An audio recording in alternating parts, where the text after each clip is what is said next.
You're listening to the One Man Show Network. Welcome to the MMA Fight Picks Podcast with your host, Aaron Weinbaum.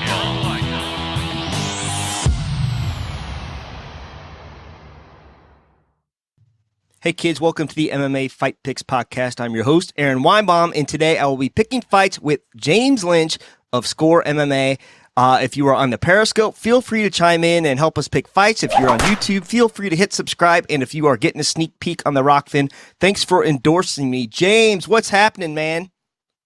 Nothing much, man. I am so happy to be here, Aaron. I'm like I've said many times, I'm a huge fan of your work with the Twitter account and everything else. It's so awesome to be here. I appreciate you having me.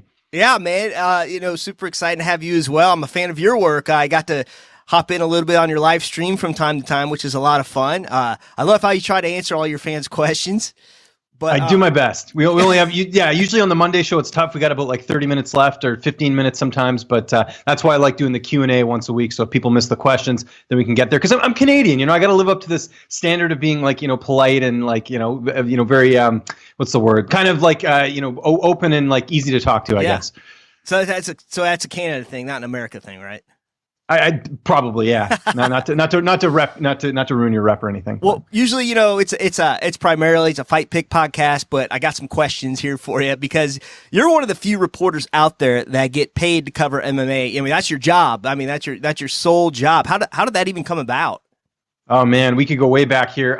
Really, to kind of give the Close Notes version without this turning into like an A&E documentary from the 90s or something like that. Basically, I've been a fan of MMA since probably the first season of The Ultimate Fighter. That's sort of what got me into the sport. And I was a fan. And at the time I was going to school and I always wanted to be a hockey broadcaster. That was the goal. How Canadian of me, right? Like to kind of, want to get into covering hockey for a living. And then somewhere along the way, I kind of just decided that I wanted to really start covering MMA, and I was freelancing. First I should say I worked at the Fight Network in Toronto, which used to be a 24-hour channel that covered all combat sports. Now it's kind of just been like covering wrestling and all this other stuff, but that's a story for another day. Back when I worked there, we were covering everything, so it's like my fandom of being an MMA fan really rose even higher when I worked there. I worked there for about 3 or 4 years, got to really cover a lot of cool events and things like that, and then basically in my day job I left that and ended up, working in digital media and was just freelancing on the side for MMA. And I would still involved in MMA. So I was doing, writing and did a podcast and things like that. And then basically fast forward to August of 2017, or I think it was around October, actually. I became a dad and I couldn't do both. I was working a full-time job, but I was also part-time, doing my video interviews and things like that and just freelancing basically on the side for MMA Oddsbreaker and Flow Combat. And then when I decided, I was like, I can't do both. And I'm like, I can't see myself just working a 9 to 5. I got to figure out a way that I can cover MMA full time. So I just, talked to a couple websites and ended up just working for about 5 different websites. And then I freelanced and, some websites came and went. Like I worked for Fansided and then I worked for Sherdog. And, it's sort of just, I was basically just doing this unconventional way of making a living, which was rather than working for one outlet and doing that full time, I was doing it for 5 or 6 different websites. And then along came The Score earlier this year, and they came to me with an offer I couldn't refuse, as they say in The Godfather, and I took it. And one of the big things is just them really, buying into a lot of what I'm already doing, which is the video interviews and a lot of video content, and then also, covering events and, and all that. So I'm really lucky, like I am. Like to cover this sport full time and to get paid to go to events and to travel and all that is very rare. So I'm super humbled and blessed to be in this position, but it comes with a lot of time and preparation and hard work. I'm sure it's much easier to report to one person than, all the various things you were trying to do to cover the sport.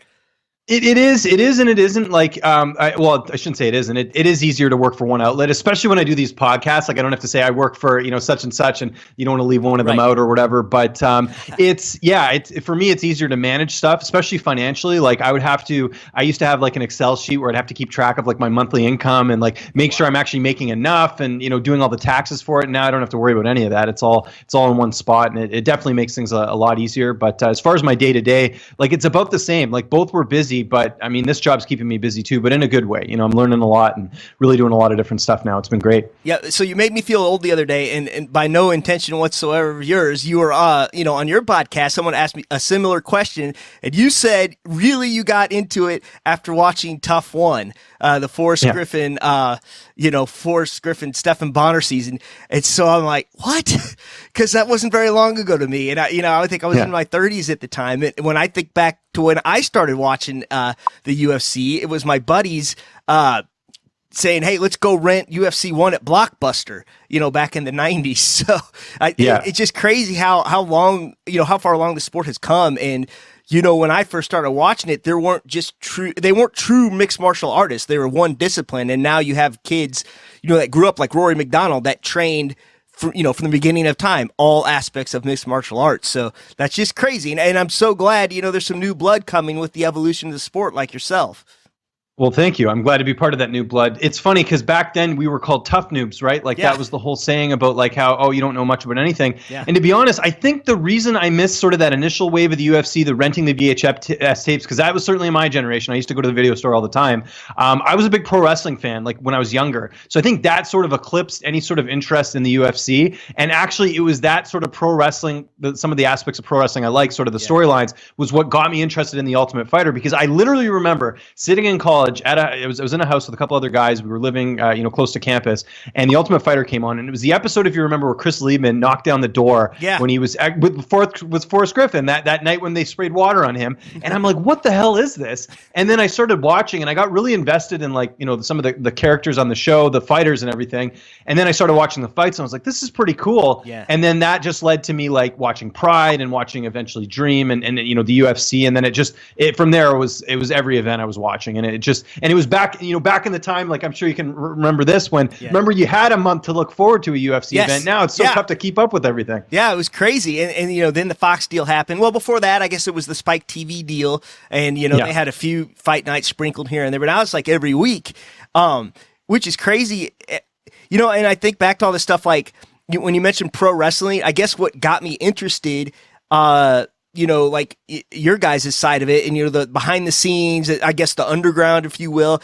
I in college somehow I stumbled upon these wrestling websites that would report the backstage stuff, would totally because I grew up thinking it was real, 100%, and you couldn't break character, you couldn't do any of that stuff you do now, and then there's behind the scenes stuff, then there's the things they try to swerve you behind the scenes stuff, and I haven't really watched it in years, but it's funny how all of this ties together. And now that these fighters, Chael did it first, Conor, Ally Quinta does it without even realizing it. They sprinkle all these elements, of that entertainment era into it.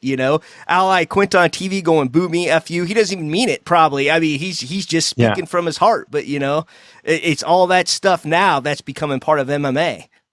It's so crazy too how the landscape has changed, just even from a media perspective. And you brought up Chael Sonnen. I remember in Canada, the Fight Network used to air Bodog Fight, and I remember one of my jobs when I started, I was a video editor. We'd have to edit a lot of the the longer cards and put it into a 3-hour block. And I remember Chael did a promo, and he was talking about jiu-jitsu. It's got to be somewhere on YouTube, but there's a thing where he's talking about jiu-jitsu, and he's like, I don't like doing jiu-jitsu. He's like, I'm a Republican. I'm not going to go on the ground and try and wrestle with these guys. And I remember then thinking wow, that was a really good promo. How come this guy isn't more popular? And then literally, I think it was during that time as well, Chael it was the Q&A, and I was there actually live for that. That was the UFC 115 Q&A, and that's where Chael Sonnen came out of his shell. And that was the comment with the Nogueira brothers. You can get a black belt in the Happy Meal, those types of comments, and that's where it exploded. And I remember that moment being wow, we've actually I'm interested in this, because if you remember when the Silva fight was announced, people were they weren't that compelled by it, but by the time you got to that fight, Chael really made you believe that he could win the fight, and obviously the way that played out, he nearly did. It was so crazy. So it's so cool to just see the evolution of things like that. Now and as a media member, but back then more so a fan. Yeah, and that really is where it turned the corner. And he on that mic, he even had you believing he didn't watch wrestling at the time. Now he fully admits it, but the way he did that mic work was just genius, and ahead of his time, and Conor and those guys built from him. I don't know what Dave McGrath's problem is, but he just put on the Periscope here. They didn't have wrestling when Weinbaum was a kid. Not cool, man. Not cool. All right. So now, like me, well, not much like me because I don't do the traveling and whatnot, but you do everything yourself, like all the production, all the video, all the sound, and things happen in real time. And, it's happened with me where somehow I don't hit record or somehow the video's terrible. But how do you do all that? Like, what's the logistics? How do you have a camera going, while you're interviewing these guys on the road? It's just something I'm used to. I've always sort of had to do it on my own, and I think that's what that to be honest, that's what got me sort of my jobs. Right. Like when I was freelancing, was that I was doing video interviews. Like back when I first started doing video interviews, there was two people doing video interviews like how I do them now. It was Frank Trigg, who's doing them for MMA Oddsbreaker, and right. Karen Bryant. She's done them forever. I'm not the biggest fan of Karen Bryant, but I will give her credit that she did start the video, the Skype calls, and all that, and sort of start it early on. So for me, I knew that I always knew I wanted to be on camera. That was always something that I wanted to do. And everyone was doing podcasts at the time, just right. strictly audio podcasts. And I knew that if I wanted to combine what it is I wanted to do and then also get on camera, I'd have to start doing video interviews. So I did thousands of interviews. I'm not even exaggerating that. Like if you go back and look on my YouTube channel from the first interview I did, which I think was one of the early ones was Misha Serkinov, and it was even before he was in the UFC. So it's you go all the way back then to where I am now. It's just something I was always used to, and I liked being in control of the content as well. If I could edit things how I want. I never really edit it in a certain way, but let's say I said something where I screwed up, at least I can take that part out. I don't have a producer doing that. There's things like that. And just my background in school and everything was television broadcasting. So I knew how to edit. I knew I was familiar with video formats and all that stuff. So as far as my interviews that I do at home, that was sort of something, it was sort of an evolution. I learned sort of what worked, what didn't, and now I have my own system and that I use, and I think it works great. It definitely, there's times when I've lost interviews or I've had tech problems. That happens to everyone. So I sort of honed that in. And then as far as on the road, that was just I had an old Canon, what is one of those old Canon cameras, one of the nice ones, the DSLR ones, right. And I just shot video on there. And then that kind of led to me figuring out, okay, how do I want these videos to look? And at the time, I didn't have a great laptop. It was just it literally if you look back to some of my earlier stuff, you can see the video quality is not as great as it is now. Right. But it's just I had to learn. I basically just every single time I was doing something, at an event or something, I would look back and say, how can I improve this? And now the system I have now, it works. It's not ideal. I mean, I'd love to be MMA junkie and have a camera guy and not have to worry about tech stuff when I'm trying to interview fighters. But there's a lot of us out there that have to do sort of the one-man show thing, and I think I'm just used to it now, and I'm fine with it. It's a lot of work, but I enjoy it. So it's there's nothing better than making something that's completely your own and not someone else that's working on it as well. So it's been a lot of fun. I don't know if you can see my mic flag or not, but it says the One Man Show Network. Yeah. Oh no, of course. Yeah. And you know what? I think that makes you more valuable in this industry. There's a lot of people who can write, and that's great. And there's a lot of opportunities for writers, but we're seeing a lot of people getting into video now, and it's great. And I think that's where the future's headed in terms of what people want to consume. A lot of my interviews are really short. I think that's a good model. So one of the things I've had to do at the Score, and it kind of just talks a little bit on this exact topic, is I'm doing a lot more writing. I'm transcribing a lot more of my interviews. I hated transcribing before, but the issue is now, the reason you got to transcribe is so all the other sites will pick up your interviews and it gets more popular, and that's something I've been doing more of, and I sort of see the value in that now. Right. But I see people doing video interviews and they get 5 views, and it's it's because you're not promoting it properly. You have to actually get some some quotes out of there, push that a bit, because you can get good guests. It's pretty easy to get a hold of fighters for the most part. Yeah. But it's a matter of getting that content where everyone's seeing it and making it to Reddit or making it to, some of the sites that are aggregating it. That's the goal. If you're an interviewer, that's what you should be looking to doing. Yeah, I definitely do better on it, honestly, with the interviews than I do going solo, because you have that, and like you said, you can transcribe and all that, but you have the power of the person you're interviewing as well, and the people that want to see them, not as many people just want to see me. This is kind of a hobby for me, but I enjoy it, and I'm glad to see you. I mean, you obviously enjoy your work, and I think that really projects when you do interviews or even when you're answering questions on YouTube. I mean, I think that kind of stuff's fun too. I love the rapid fire type question thing, Yeah, I enjoy it. That was one of the things when I came onto the Score. I said I still want to do a podcast because I had an old podcast I was doing with Adam Martin, and unfortunately, taking this job, I'm the only person who basically works in the MMA department at the Score. So awesome. I'm on my own. That's why I get the guest co-hosts on every week. I had Dave McGrath on this morning, which he did a great job breaking down the card and everything, and previewing the San Antonio card. So for me, it's kind of, this is all sort of new and everything like that. But I'm always going to give back. I mean, I think one of the worst pieces of advice that I see out there is that people say, don't waste your time helping people. Yeah. I think it's important because I do think that stuff does come back to you, and you want to be approachable and you want to be accessible. And yeah, I honestly, Aaron, like I tell you this, like sincerely, like I am so lucky to be doing this. And I realize that I have worked very hard and, put in a lot of time and hours and stuff. But there are days when I wake up and I'm like, I can't believe I get paid to talk to MMA fighters. Like if you want to be a fan of this sport, there's nothing more, you can't be a bigger fan than being on the front lines. And that's what I get to do every day. It's so awesome. That is awesome. And, and hats off to anyone that does what they love, and can just wake up with a smile on their face, knowing, all their hard work paid off. And there you are, living the dream, right? Absolutely, man. It's been great. It's so unconventional. There's no blueprint on how to succeed in this industry. Like Ariel Helwani's trajectory is completely different than anyone else's that they've done.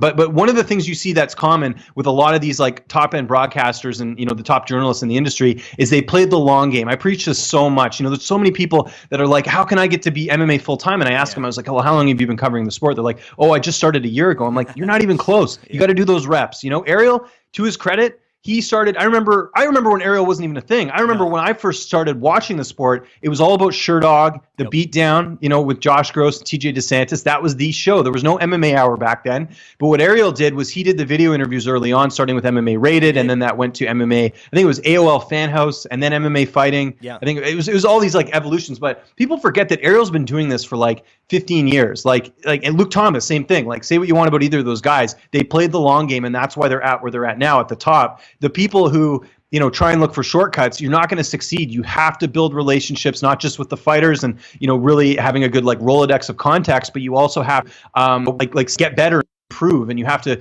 I think that's sort of the biggest advice I can give is that like, if you're not getting better, if you can't look back on your year worth of work and you can't cite anything, then you're not going to get ahead.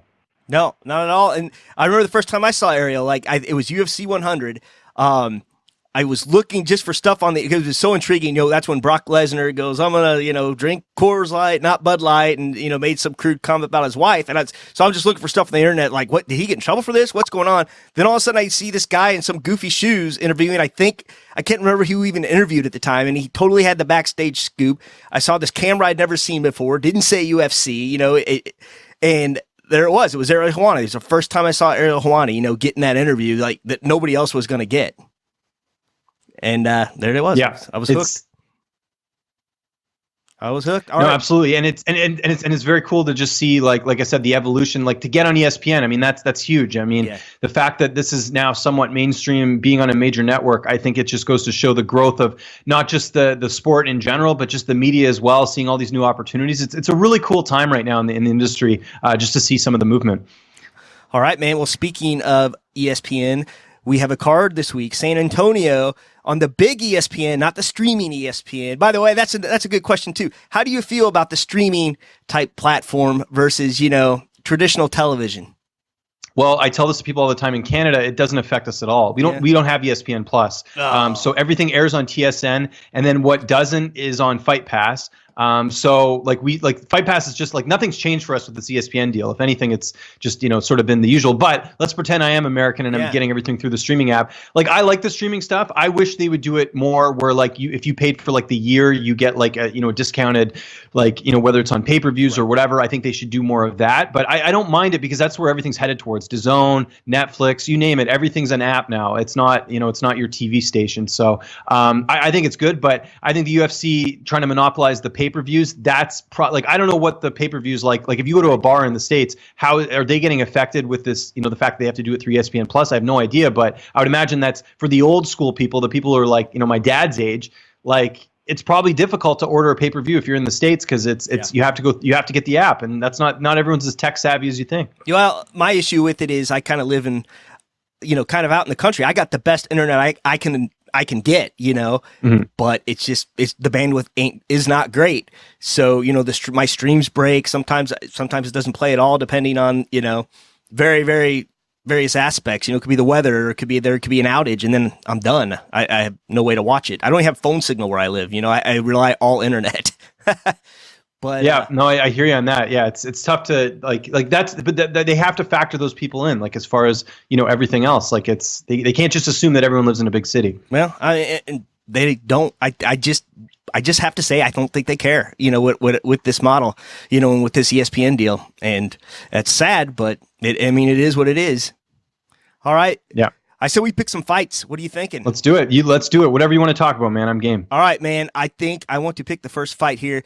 Way down at the bottom of the card, I think it's intriguing because somebody just typed move. I don't know what that means. Do I need to duck or what? I don't know what that means. All right. Anyway, first up, Ray Borg. Let's see here. Returning. Golly, when was the last time he even fought? It's been a long time. Casey Kenny lost a controversial decision at Bantamweight, and he missed weight for that fight. You remember? At Bantamweight, and he had trouble missing weight for Flyweight. Yep, there it is. Casey Kenny back in March. All right. And then I think he didn't show up to a fight recently because he was ill. If I am correct. I think it was the fight before that he was ill. It was what fight was that? Was that in November? I think it was. He was supposed to fight Benavidez before that, and then he had medical issues. So it's been a rough year for Ray Borg. Well, and I know he's had a sick child, and that's got to be very tough to deal with. So, I mean, I hope he makes it back. I hope he makes it back healthy. And, win or lose, I want to see a good fight with a healthy Ray Borg. And, because what he's had to go through as a human being, I can't imagine, all the multiple surgeries his child has had and everything else, having a million kids myself. But like you said, his last two fights, he loses, of course, to the former champ, Demetrius Johnson, Casey Kenny. And then you have, Gabriel here, who I've not heard of before today, and of course my screen is frozen up. Gabriel Silva, he looks kind of like a killer here.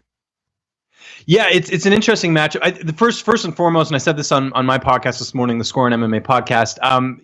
Ray has to make weight. I mean, that's the biggest thing here. This really is the biggest story. If Ray makes weight, this to me is a mismatch. Ray has a lot more experience. He has good wins. When he's on his game and he's like 100%, he wins fights. I think the cut probably messed him up against Kenny, and that's a fight realistically he should have won. I don't know. The judges gave it to Casey Kenny instead, but Ray Borg should win this fight. You just look at the experience here. I mean, he's got 15 career fights. Gabriel Silva's only got 7. Silva's fought some tough guys. He's a Team Nogueira fighter. He fought in LFA. I remember him getting that win over Jake Heffernan, and Heffernan was undefeated. So that was a huge win for him as far as that goes. But I think Borg's going to overwhelm him. The only way Ray Borg loses this fight is if somehow he himself, either can't make weight or he just has a bad performance. But I remember him saying on Twitter that if he misses weight again, that he's going to retire. So the lot's on the line here for Ray. So I think the biggest fight for him this weekend is just making the weight, and I think he will, and I think he'll look good here. He'll bounce back, I think, on Saturday. All right, I'm going to go with the upset here. Listen, I like Ray Borg. I think his strength of schedule is obviously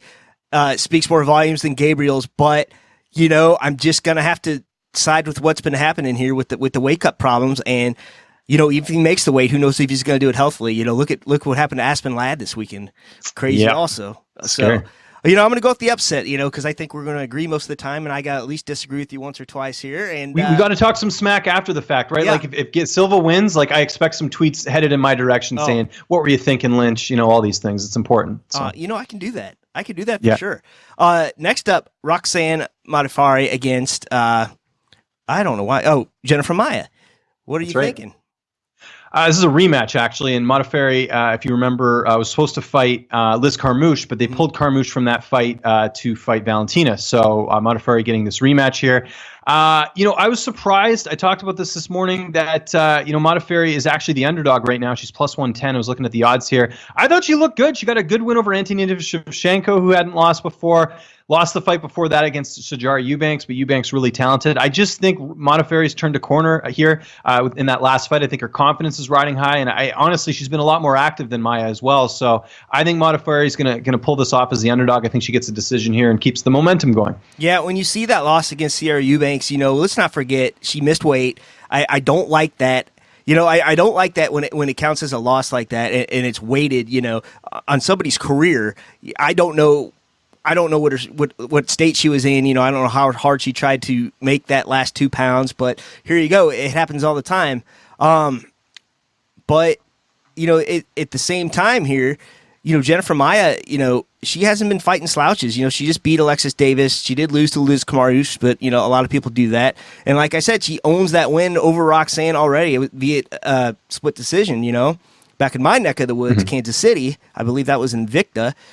Ooh, I don't know, man. But like you said, look at Roxanne. Everyone counted her out like she was done. Her career was over.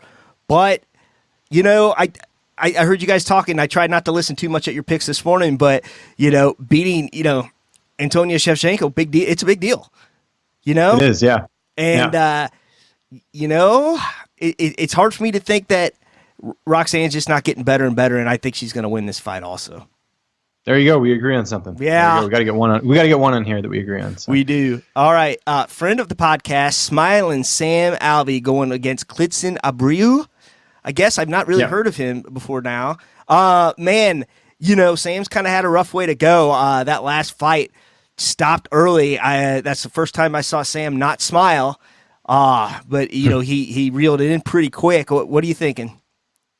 Well, I'm thinking that Abreu is probably not going to knock this guy out. A lot of his wins have come by submission. I don't think he has, at least not recently, he doesn't have any knockout victories. So Alvey's sort of okay in that sense. Alvey, the thing with Alvey is this seems like the type of fight that he should win. Like he could come back and do quite well at because he is being counted out. He's fighting another prospect here. Abreu had a tough outing against Magomed Ankalaev in his debut, but that guy was 10-1. No shame in losing to a fellow prospect like that.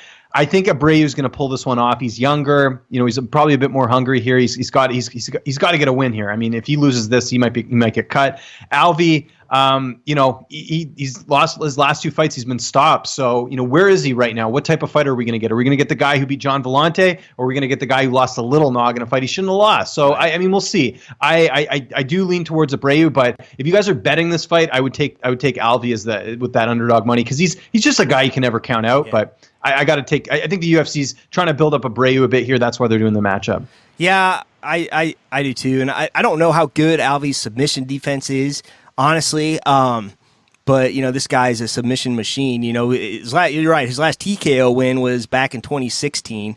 He had 2 in a row back then. But yeah, has a win over Johnny Walker too. This Abreu guy. That's one. Now, granted, that was back in 2015, but that still looks good on the resume. Yeah, it does. It's hard for me. Listen, I'm rooting for Sam, but it's hard for me to think that Abreu doesn't have this one. So. Yeah, I think the younger guy takes this one. Yeah, me too. All right, next up. Oh, hang on here. See, this is what happens. People don't understand how hard this is live, the flow and everything else. They don't get it. And, I cursed myself by making internet cracks, but here we go. All right. Ooh, I like this one. Raquel Pennington. And now I lost it. Oh, gosh darn it. Who's Raquel going up against? Help me out real quick. Irene Aldana. Yes. And actually, it's interesting that I noticed the odds have Aldana as the favorite here at -150, Pennington the underdog +130, which I find is a little surprising. I realize Pennington's coming off 2 straight losses, but she lost to Nunes and Drainda Randami, who just won last weekend. Those are 2 of the best in the division. I don't know here about Aldana being the favorite. That's a little surprising to me, even though she's on a 3-fight win streak. Yeah, I hate to agree with you again, but I think you're right. She's lost to the killers of the sport, and let's not forget, she's got a win over Miesha Tate, and that's a big deal. Bethe Correia, Jessica Andrade, I know it's in a different weight class than she's fighting in now, but, I think she's a killer here, and, come on. How are you going to pick against her? Especially at plus money, like Pennington. The big question with Pennington, I think, at this point in her career, and we still don't know the verdict, but she is only 30. But she's had some injuries. She's had some some tough losses. That loss to Nunes was brutal. Like she got really battered in that one. Is she going to be the same fighter that beat Miesha Tate? We don't know at this point. We'll find out. This is a perfect test for her. This is a fight she should win, but. Again, how much wear and tear can someone take? She doesn't have too many. She has 16 career fights. Yeah. So we'll find out. But I think Pennington will pull this off. I've just been more impressed with her than Aldana, to be honest. You did make a good point though. Like how battered was she, how much damage she take against Amanda Nunes? Will she be the same after that? And that was that weird, where her coaches just kind of threw her in there, and I don't know. I'm split on that. I'm not saying they were right or wrong or whatever, but we'll see how she bounces back from that. And who is Amanda Nunes not just absolutely beating the brakes off of lately? I mean, wow. Other than Valentina, that's the only one. Yep. And she's the only fighter that's gone the distance with her. That second fight, I mean, Valentina arguably won that. So but look how good she is too. She just head kicked, Jessica I's head out of the United Center, right? So.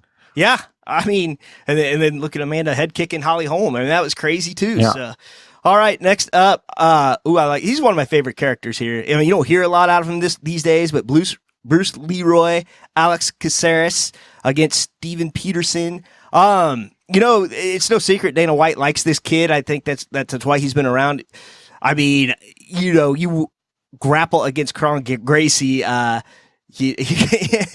I mean, that was just a total mismatch, I guess. And I really thought he could keep it together with maybe putting a little distance between them, with some punches and kicks. But no, I mean, Gracie just closed that distance. Before that, he wins over Martin Bravo, loses to Wang Guan. Yeah, he just kind of alternates wins and losses. And then you got Peterson here, lost against Violent Bob Ross here. Of course, another one of those deals where somebody missed weight. Beats Map, same deal.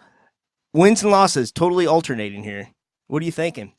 This is such a coin flip because it's really like who's the better fight. I mean, that's the point of every fight, I guess. But This is just such a close fight because Caceres' last 2 wins, last 4 wins are against guys that aren't even in the UFC anymore. You mentioned Bravo, you mentioned Dye, you mentioned Cole Miller. He had another one against. And he's losing to guys like Jason Knight, who he shouldn't be losing to. Yair Rodriguez, fair enough. A lot of guys lose to Yair, and that was a split, by the way, too. It's tough. And then you got Steven Peterson, who same thing. His only UFC win is against a guy in Matt Bissett who's not in the UFC anymore. He's the thing with Peterson. He's a Fortis MMA guy. Those guys train like killers. This is in San Antonio. He'll have the hometown crowd on his side. That fight against Pena, he was just undersized. I mean, Peterson used to fight at bantamweight, and he's fighting Luis Pena, who could almost be a welterweight. So I don't fault him for that. I just look at experience here, and I think that Caceres, because he's fought more well-seasoned guys, I think he's going to get the win here. But this to me reads split decision all over it. This will be one of those fights. Peterson's tough to put away. Yeah. He's not going to get finished. Caceres, same thing. I think you're going to see sort of one of those splits. And, to be honest, the judges could go Peterson's way, but I think Caceres will do enough to get it done here. I'm going to take him by split decision. Yeah, I think Caceres got embarrassed his last fight. He's going to come back a bit more motivated, I would think, and I think he's going to eke it out as well. I don't think he'll finish it either, but you never know. Next up, this one's kind of a under-the-radar good fight here. Andrei Arlovski against Ben Rothwell. Andre, man, he just sticks around. He's with American Top Team now. Is that correct? He is, yeah. He's training with all those guys like JDS, and I think there's a whole bunch of guys there. It's great. Yeah, it is great. I mean, talk about Coach of the Year. Golly, those guys have some killers right now. And then I think it was Mike Brown was the Coach of the Year. Is that correct? I can't remember. I believe so. Yeah. I'm pretty sure. Yeah. But I don't know. Andre's just been there forever. You look at his record. He loses Tai Tuivasa, loses to Shamil, loses to Augusto Sakai. But they're all decisions. He doesn't get finished really, and they're all against tough guys. And he's in them like the whole fight. And then you got Rothwell. I thought he would have won his comeback fight. But no, he didn't, and that was against Blagoy Ivanov, and that was a tough fight too. But before that, he loses to Junior, and then he has, obviously he was suspended forever, in between that. Man, what are you thinking? Well, I should point out this is a rematch. They fought at Affliction 1, if you remember, in 2008. That's like one of those fights I completely forgot about, and Arlovski knocked out Rothwell in the first round. Rothwell's solid. He's great. I think he's going to get the win here. To me, he lost to Blagoy Ivanov, but who hasn't lost to that guy? He himself is coming off a big win at the UFC 238 card. Arlovski just, I don't know what it is. He just hasn't had, whatever. He's missing something. I don't know what it is exactly, but you look at the losing streak. These are guys he should be a bit more competitive against. The Tai Tuivasa fight was a fight I thought he should have won. Shamil as well, same thing. That's a fight he should have won. Augusto Sakai, that's a fight he should have won. So he's just been really underwhelming. And I think as underwhelming as Rothwell was in that fight with the Blagoy Ivanov, I think he's got a little bit more left in the tank. I'm going to go Rothwell here. I'm a bit worried that this could be a bad fight. I hope it isn't. I hope we see a finish. But looking at these last two guys, as far as the last time either of them finished a fight, it's been a while. So I'm hoping that this will be like, one of those like, Bigfoot Silva, Mark Hunt fights if it does go the distance. But I have a feeling this might not be very good. But I'm gonna give it to Rothwell. I think he gets a decision. I mean, Arlovski, like I said, it's been around forever. He's had losing streaks before, and he just says if at first you don't succeed, shave your back and try again. And he's been known to come back. But then you got Rothwell too. Now he can get hands on him. He could do that. Yeah, I call it the inverted moob choke, with the man boob thing where he gets your neck in there and whatnot, and he could submit him. But let's say he puts hands on him, Arlovski can get you in that clinch. So this is tough for me. I'm going to go against you here. I think Arlovski's going to eke it out. I think it's time, and because I think he's going to be real good if Ben's going to try to close that distance, because he's not going to go out. He'll go out fighting. So I'm going to go for the upset here. And I like it. I don't even know if it is an upset. We'll see. But I think the odds have here. I got the odds up here. Okay. Rothwell's a slight favorite at -185. Okay. Arlovski's +160. So if you want to get Arlovski at plus money, that's actually probably some good value because this isn't. I don't think it's a clear cut win for either guy. So I think and it's heavyweight. So I think in any case you can always take the underdog and hope for the best. This was a fight you picked earlier today that I was trying not to listen, but I couldn't help but listen. But Alexander Hernandez versus Francisco Trinaldo. Hernandez, I also had picked to beat Cerrone. Cerrone loses the fights, I pick him to win, and he wins the fights, I pick him to lose every time. But before that, he was on a tear. He beat the Canadian Gangster, best nickname probably in all of sports. Beats Beneil Dariush, Derek Atkins. It gets a little. The strength of schedule obviously gets up there. I think he was just totally surprised at Cerrone, and people forget how big he is at 155 pounds. I mean, he looked really big against Iaquinta as well, And but Trinaldo's last win over Evan Dunham, obviously I think he's retired now. He lost against James Vick, won against Jim Miller, loses to Kevin Lee. A lot of the guys do that. But he's got notable wins here over Paul Felder, Yancy Medeiros. Ross Pearson's no joke. So this is a little tough for me to pick. And I know who you picked earlier, but what are you thinking? You sticking to it?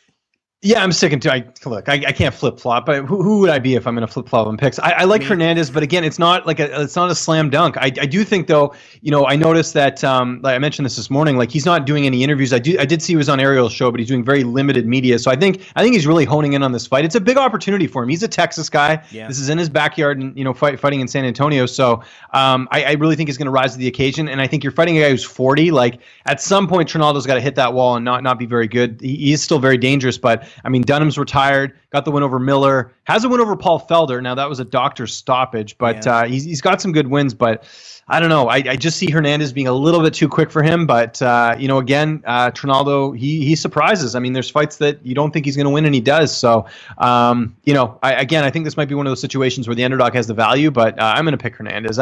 He should win this fight. And if he doesn't, man, that's a big setback for him because that debut against Dariush, that was huge for him. It was one of those like weird things where he fought this ranked opponent, and he gets a quick win, and it's like it's a huge win, but he's new in the UFC. Like, where do you place him in the division, right? So that's why he got the Cerrone fight, I think, a couple fights after. But Hernandez the pressure's on him in this fight for sure. Well, I didn't know who he was until that Dariush fight, and I'm like, there's no way this guy's going to win, and boom. And he doesn't look very big either, honestly, for the weight class. And then the Canadian Gangster Cerrone, and he even said after the Aubin Mercier fight, he wasn't impressed with his own performance. He thought he should have done better. I think the guy's obviously pretty hard on himself. And here's a tidbit, in case you didn't know. He dabbles in real estate. He does? No, I knew that. Yeah. He's it all ties back to real estate, kids. Exactly. I think I like Trinaldo in this fight, and he wouldn't surprise me either way. This is a coin flip for me, man. But either way, I think I like Trinaldo. I'm not just trying to intentionally disagree with you because I've been thinking about this one all morning. This is a tough one to pick. We'll see what happens. And where does Trinaldo go if he loses this? And where does Hernandez go if he loses this? So it's interesting here. But yeah, I think you're right. I mean, a lot's on the line for both of these guys. If Trinaldo loses, I mean, he'll probably get another fight because he's coming off a win. If Hernandez loses, at lightweight too, which is such a stacked division. I think they see something in Hernandez in the sense that he's a good interview. He's exciting to watch fight. I think they'd give him a little bit more of a leash, but you lose 2 in a row. I mean, that's never good on anyone. So, all right, this one's going to be exciting here. James Vick, Dan Hooker. If it was anyone else besides Paul Felder, he fought that last time, he would have been put away or he would have stopped fighting. He punctured his lung, for crying out loud. He did lose by unanimous decision. He got, lightning struck with Justin Gaethje. But I mean, he's got some wins, man. Trinaldo is one of them. Joseph Duffy, Polo Reyes, Marco Polo, and Abel Trujillo. I can't say it. Good God. Trujillo. Yeah, I always screwed up too. Oh my gosh. Yeah, but you look at Hooker. I mean, I love that last fight with Edson Barbosa, but then he's got wins over Gilbert Burns, Jim Miller. Man, don't make me go against you here. But what are you thinking? I'm going Hooker here. I'd picked Vick in his last couple of fights. I actually picked him against Felder. And he's a pretty big guy for the division, but I just think when you have a guy who's cutting a lot of weight, and I know, but if you watch my interview with Vick on the Score YouTube channel, I mean, he hates talking about the weight cut, but it's true. He's a big guy. He cuts a lot of weight. Like, that has to make you susceptible to a guy in Dan Hooker who's got knockout power. That's what happened to Gilbert Burns. Mm-hmm. Gilbert Burns, extremely talented at 55, had a terrible weight cut in that fight because I was at that fight, and Hooker knocks him out in the first round, and it's because of the fact that, I think the weight cut played an impact. So Hooker's one of those guys. If I'm Dan Hooker, I'm coming out guns a-blazing and going for a quick knockout like Gaethje did. Mm-hmm. I think Hooker will do it. I think he's going to get the win here, and I think this might be the end of James Vick at 155. We'll see, but yeah, we'll see. Yeah. And he gets so defensive that weight cut too. I've seen you interview him. I've seen others interview him. He's like, "Well, I've never missed weight," and he, I don't know. Maybe there is nothing to it. I'm not James Vick. I don't know, but you're right. He's huge. So maybe it's like a Max Holloway deal where he just does it right and shows up and it looks like he's dying on the scale and then he's okay. But man, golly, this is, so hard for me not to pick with emotion here because you root for a guy like James Vick. He's a good old boy, but Hooker's just violent lately, and I think he's going to be looking to prove something. So I hope if Vick loses, it's not another knockout, and I hope he moves up to 170 pounds. But, like I said, these are really some close fights, man, and it's I wouldn't be surprised either way. But, one thing I'll quickly mention before moving on to the next fight, and we should point it out, I mean, that fight against Barbosa, he took way more damage than he needed to. Yeah. There's certain fighters, when they lose certain fights a certain way, are never the same again. I don't think that's the case with Dan Hooker, but that is one thing to consider going into this fight. He got his ass beat in the last fight, and I'm not saying that to be disrespectful. Like, he was too tough for his own good. Barbosa was just teeing off on him. It was a standout performance for Barbosa, so keep that in mind because Hooker may not be the same guy that, we saw against Gilbert Burns. He might be the guy that, is lost a step because of that loss to Barbosa, so something to keep in mind for this fight. Okay. Yeah, man.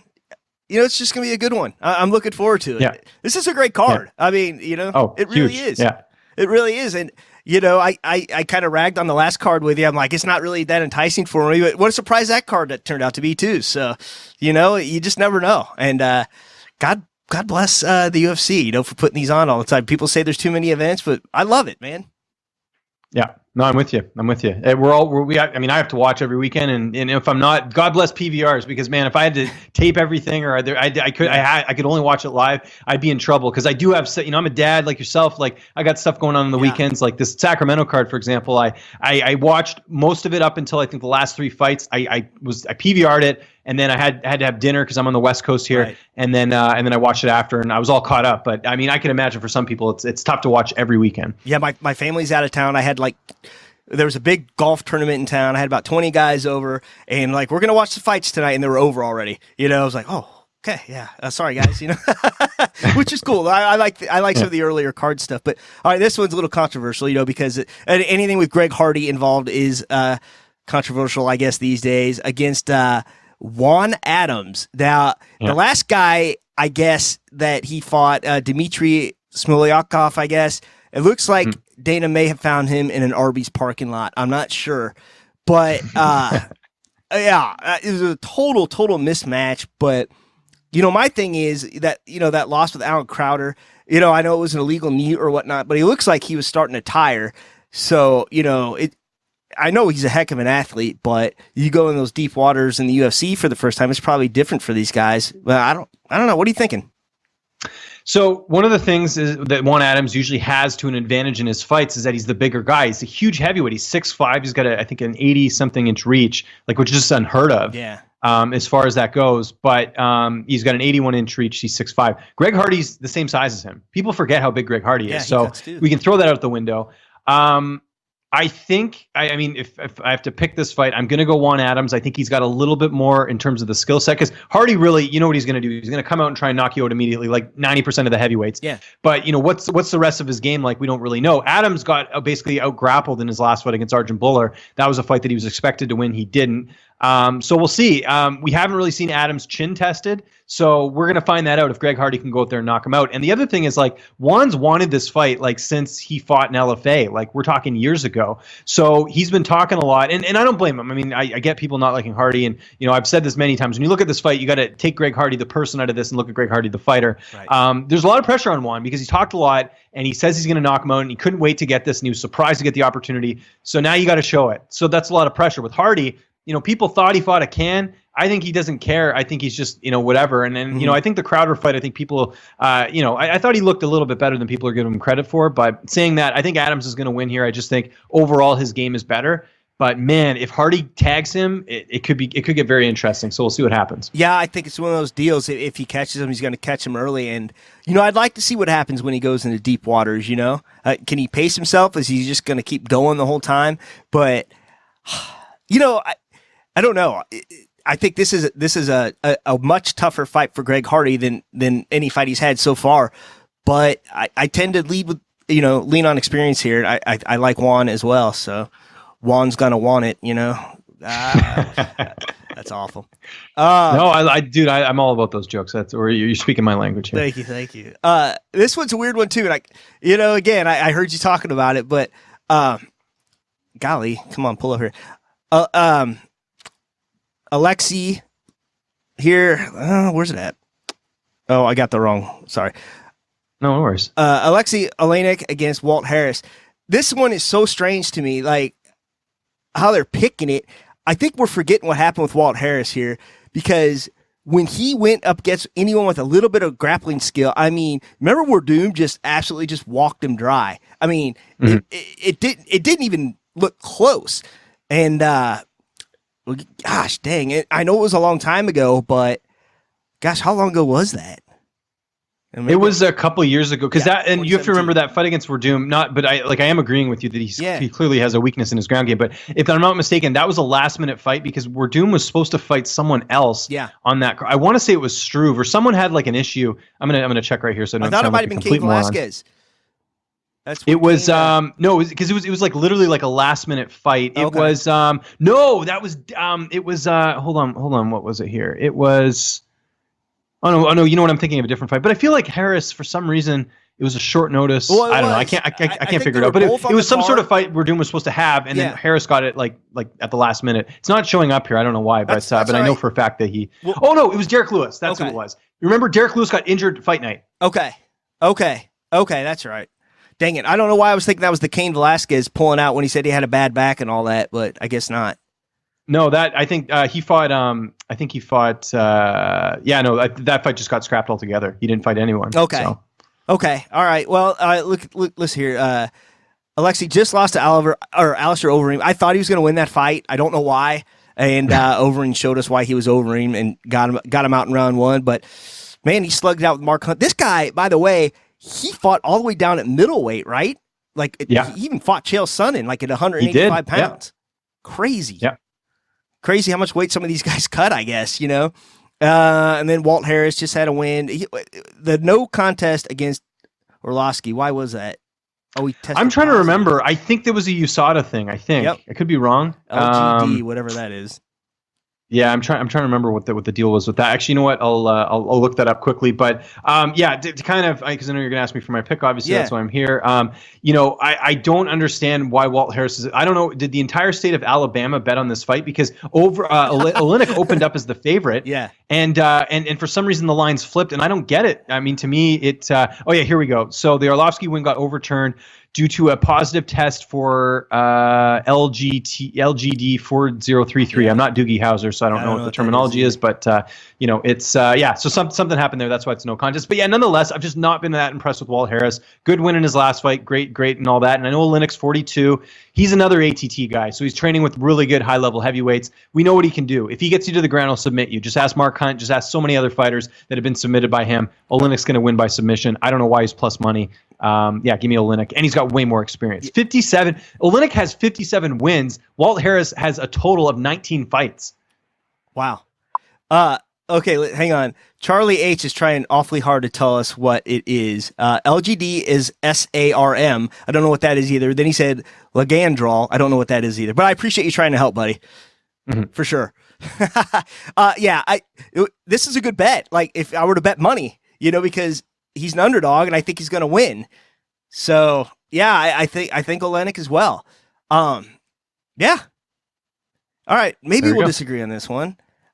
I doubt it, though. Rafael dos Anjos versus Leon Edwards. I actually did not hear you guys pick on this one. I was actually had to work, so I had to leave my YouTube station for a moment there. You. But I did get back in time to hear Dave McGrath call me ugly, so I don't know what that's about. I was the guy's problem with me. I try to be a good friend, but man, let's look at Leon. Man, I didn't think he'd beat Gunnar Nelson. I didn't think he had a chance. I didn't think he'd beat Donald Cerrone. You look at his strength of schedule and some of the guys he's fought, and I wouldn't have been too surprised if they put him up against Masvidal after that little backstage 3-piece in a soda altercation. But RDA, I think he might be one of those guys that's going to be perpetually number 3 in the division no matter what. Just beat Kevin Lee, but he loses to the top grapplers, Kamaru Usman, Colby Covington. I'd like to see what would happen. Why not him and Tyrone Woodley go at it at some point, And then at that point, well, you might have to say, hey, I can't beat these grapplers at 170 pounds. I don't know. What are you thinking?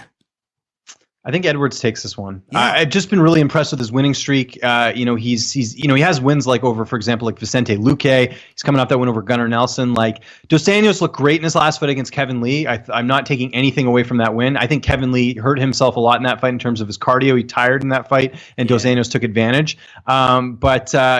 Overall, Edwards has been more of a seasoned guy in that division. He's got some quality wins. He's good everywhere. I know Cerrone was injured in that fight, but he still looked great against Donald Cerrone as well. I just think he's the more complete fighter, and to me, he's got the more upside here. I think Leon Edwards either potentially wins a decision or maybe gets a late finish. Probably gets a decision though. That's sort of his thing, and he's younger. He's 27. Dos Anjos 34. Dos Anjos has taken some damage. Edwards not so much. He's lost, I think, only decisions other than the one loss he had in 2012 that was an illegal knee. But this guy looks unbeatable. I think he gets it done here. I think Edwards wins a decision. Charlie has pointed out to me that Leon is on a 7-fight win streak. That is true, but I'm going to flip it on you here because I'm going to go strength of schedule. The only guys he lost to, Rafael dos Anjos, that is 1 and 2 in the division. I didn't give him a chance against Robbie Lawler, and look what happened. Robbie just broke himself against him, The Kevin Lee thing, I think he showed he improved his grappling, and wrestling defense and whatnot. But, Kevin's not the biggest 175-pounder. He was moving up, and he was just blitzing him, and RDA looked good. I think I'm going to go strength of schedule here, and I think Leon's very good and probably will fight for a title someday, but I think that RDA is going to halt those plans for now. Okay, I like it. Well, you should get him now because he's plus money right now. He's plus 100. So you want to put a little sprinkle on that if you think he gets it done. To be honest, this fight and what was the other one? The Caceres Peterson fight, I think, are the two closest on this card. Actually, even to a certain extent, Vick and Hooker, I think, is pretty close. But I think this is one of the toughest fights on the card to pick, just because they're both so good. And like RDA showed in his last fight, he can get it done. Even against a guy like Kevin Lee, who I still think is very good. So but I'll go Edwards on this one. So we disagree in the end. That's good. That's good, right? It's not a hard disagree. Charlie's our biggest fan today. Congratulations, Charlie. He pointed out that he went to a decision with Kamaru back in 2015, but Kimuro's not a finisher. He's a grinder. So that's a good point. I mean, I think Leon is underrated. I will admit that, but I think RDA's got his number. But yeah. Okay. I think we did it, man. We did. We did. I appreciate you coming on, but please, where can everyone find you? Easiest way is Twitter, at Lynch on Sports. That's LYNCH. Subscribe to the Scores YouTube channel. We're pushing original content, guys. Look, I'm not going to be bigger than MMA Fighter, MMA Junkie, or any of these other sites, but I will give you something a little bit different when you come to the Score. If you just go to thescore.com/MMA, all of our stuff's on there, articles, the big news, and a lot of original content. That's how we're gonna give you something a little bit different when you come over to the Score. So not just UFC fighters, Bellator, prospects, PFL, you name it. We cover everything. So thanks so much for having me on, Aaron. Love to come on again. This is a lot of fun, and keep up the great work, man. Yeah. And listen, man, I'll plug you as well. You get on these live YouTube streams and you complain because nobody answers your questions. Get on there early. Mr. Lynch will answer your questions. It's a blast. And thank you. Thank you so much for coming on. Anytime, man. I appreciate it. All right. Me too, man. I'll talk to you later. All right. Cheers, buddy. Take it easy. Bye. All right. I gotta. Boom. There it is. All right. James Lynch. What a blast. What a good guy. And I hope we have him on again soon, like he said. And until next time, shalom. Please remember to support the podcast by visiting the affiliate links on AaronSaysWhat.com.